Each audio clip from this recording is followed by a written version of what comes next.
Hi, I'm Daya, your friendly English coach. Welcome to Daya Ang Tube. Here, we make learning English fun, easy, and for everyone. Let's get started. All right, welcome to this explainer. Today, we're going to break down the present perfect simple tense, step by step. Now, I want you to think of me as your encouraging English teacher, but with a very specific goal in mind for you. We're going to master this grammar tense so you can use it flawlessly in your everyday life. And honestly, consider this your quick guide for busy office professionals. Because whether you're sending a crucial email to a manager or giving a really rapid status update on a looming project deadline, mastering the specific tense is absolutely going to elevate the clarity and the tone of your professional communication. So, here's our roadmap for today. We'll start with a definition, look at building the tense, tackle some tricky spelling exceptions, figure out exactly when to use it, and finally, look at some secret signal words. Let's kick things off with Section 1, the definition.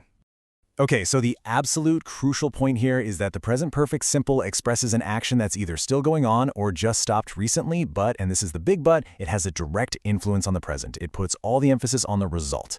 I like to think of this tense as kind of a temporal bridge connecting a past action right to the present moment. In a work context, you guys, this is your ultimate status update tense. You aren't just telling your manager a random story about the past, you're highlighting exactly how a recent action affects your project right now. Okay, moving on to Section 2. Building the tense. So, when using the pronouns I, you, we, or they, notice how we always pair the auxiliary verb have with the main spoken verb. And this holds true whether it's a positive statement like I have spoken, a negative one like I have not spoken, or a question like have I spoken? Imagine you're updating your team. You say, we have spoken to the client. You're signaling that, yes, the conversation happened, but the result of that conversation is highly relevant to the meeting you're in right now. However, you've really got to pay attention to the shift here. When using the third-person singular pronouns, so that's he, she, or it, we swap out have and we use has instead. He has spoken, he has not spoken, or has he spoken? Now, it's a small detail, I know, but it is a very common student mistake, and getting this right is essential for that polished, executive-level communication you want in your emails. Now, let's talk about the main verb itself. English verbs are divided into regular and irregular camps. For regular verbs, honestly, life is a breeze. You simply add an ed to the end of the base verb. Boom, done. But for irregular verbs, you absolutely must use the participle form, which you'll often find in the third column of traditional grammar verb lists. So for example, speak becomes spoken, not speaked. All right, Section 3, tricky spelling exceptions. Just keep these 3 simple rules in your back pocket. First, if the verb already ends in a final E, only add a D. Love becomes loved. Second, if you've got a final consonant after a short stressed vowel, you double that consonant. Admit becomes admitted with 2 T's. And third, a final Y after a consonant becomes an I before you add ed. So hurry becomes hurried. Master these little exceptions and you're going to avoid the most common typos in your daily professional feedback. Let's jump into Section 4, when to actually use it. We basically use it in 3 main situations. First, to put heavy emphasis on the result. She has written 5 letters. Now, in an office, you might say, I have written 5 reports.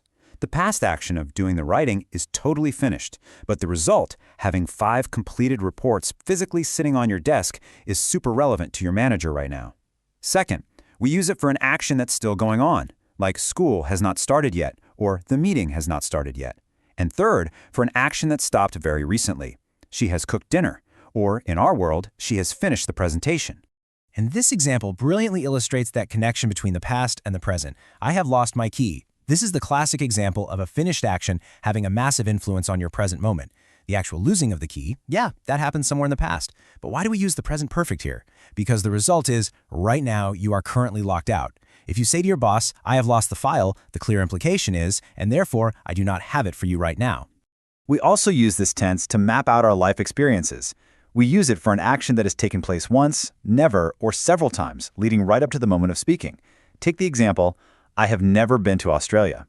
See how the timeline stretches from the past all the way to right now? This is absolutely perfect for networking or making small talk with colleagues about places you've traveled or, projects you've previously tackled. And finally, Section 5, secret signal words. In this really excellent guide material from Teacher H. Himal, we get this fantastic list of specific signal words. When you see these words, or when you feel the need to use them in an email to your boss, they instantly trigger an alert that the present perfect simple is exactly the tense you need. We're talking about words like already, ever, just, never, not yet, so far, till now, and up to now. Seriously, memorize these. Let's imagine a scenario where you're correcting a poorly phrased email. Instead of writing the rather blunt "I didn't finish the budget," you can vastly improve the tone just by using a signal word and this tense. You'd write, "I have not finished the budget yet." See how much better that sounds? Or if your manager asks for a status update, you say, "I have just sent the invoice." It sounds active, it's immediate, and it is highly professional. Well, you officially have all the tools. But before you head into your next big meeting, let's do a rapid review summary. Remember, use have or has plus the past participle. Use it for past actions with present results, ongoing actions, or recent stops. And always look out for those signal words like just or already. Now, time for a quick practice check. Do you say "I sent the invoice" or "I have sent the invoice" if the client is literally waiting for it right now? You say "I have sent it" to emphasize that present result. What about the budget? "I didn't finish it" or "I haven't finished it yet." Add "yet" to soften that tone. All right, I'm going to leave you with one final thought, which happens to be a perfect example of our new tense. Have you mastered the present perfect simple yet? And that's a wrap for today's lesson. Thank you so much for watching and learning with me. Every single step you take brings you one step closer to your English goals. So keep going. You are doing amazing. Don't forget to like this video, subscribe for more lessons, and drop a comment below. I will see you in the next one. Happy learning! And